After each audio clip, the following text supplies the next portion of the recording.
altars actually are an important part of a relationship with God. Abraham understood this, that building an altar was a very important part of his relationship with God and ours as well. And you know the story of Noah building the ark and how he goes through the 40 days of rain and this great deluge or flood that happens all throughout the world. And finally, when the flood waters recede and then Noah and his family get out of the ark, I want you to notice what happens here in Genesis chapter 8. So Noah, his wife, and his sons and their wives left the boat, and all of the large and small animals and birds came out of the boat pair by pair. Then Noah built an altar to the Lord.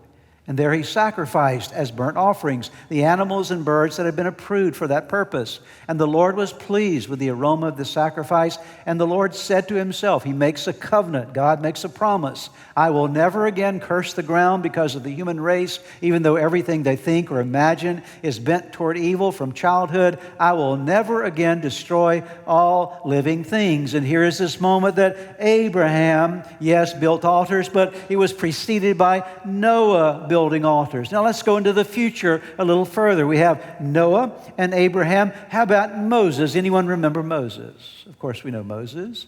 Moses was the deliverer of the children of Israel out of Egyptian slavery, and he leads them in across the Red Sea, and they go into the wilderness on their journey toward, again, the promised land. God is leading them to the same place that Abraham had walked on many years earlier. And God very specifically told Moses to build him a tabernacle of worship.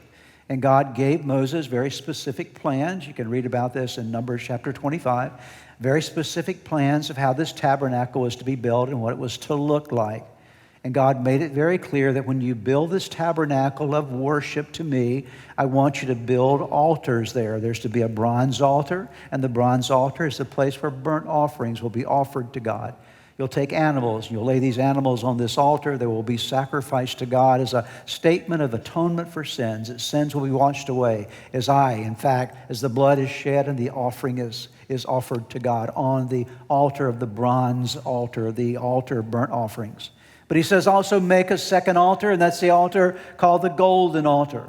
And that's an altar of incense where the priest will always burn incense representing the prayers of God's people. So whether it was Noah or Abraham or Moses, you see all throughout the Old Testament, you read, in fact, all of the different chapters of the Old Testament, you'll see coming up time and time again, altars, altars, altars, altars. Why? Because an altar is an important part of relationship with God.